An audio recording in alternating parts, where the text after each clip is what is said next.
പൂരം കലക്കൽ സംഭവത്തിൽ പരിശോധന നടക്കുന്നുവെന്ന് മുഖ്യമന്ത്രി പിണറായി വിജയൻ. അന്വേഷണത്തിന് കൂടുതൽ സമയം കഴിഞ്ഞയാഴ്ച ആവശ്യപ്പെട്ടു. 24-ന് മുൻപ് റിപ്പോർട്ട് നൽകാനാണ് ഉത്തരവിട്ടത്.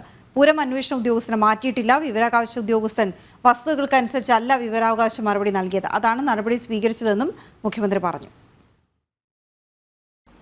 വസ്തുതകളനുസരിച്ചല്ല, അത് പ്രഥമദൃഷ്ട്യാ ബോധ്യപ്പെട്ടതുകൊണ്ടാണ് അദ്ദേഹത്തിനെതിരെ ഒരു മാറ്റി നിർത്തി അന്വേഷണം നടത്തുന്ന നില സ്വീകരിച്ചിട്ടുള്ളത്.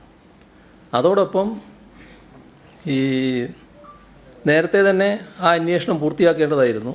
അത് കുറച്ചുകൂടി സമയം വേണമെന്ന് പറഞ്ഞിട്ട് കഴിഞ്ഞ ഒരാഴ്ച മുമ്പ് എൻ്റെ മുന്നിലൊരു കടലാസ് വന്നു. അപ്പോൾ ഞാനതിൽ പറഞ്ഞു 24-ാം തീയതിക്ക് മുൻപായി ഈ അന്വേഷണം പൂർത്തിയാക്കി റിപ്പോർട്ട് നൽകിയിരിക്കണം എന്ന് പറഞ്ഞുകൊണ്ട് ഉത്തരവിട്ടിട്ടുണ്ട്. 24-ാം തീയതിക്കുള്ളിൽ കിട്ടുമെന്നാണ് തോന്നുന്നത്. അങ്ങനെ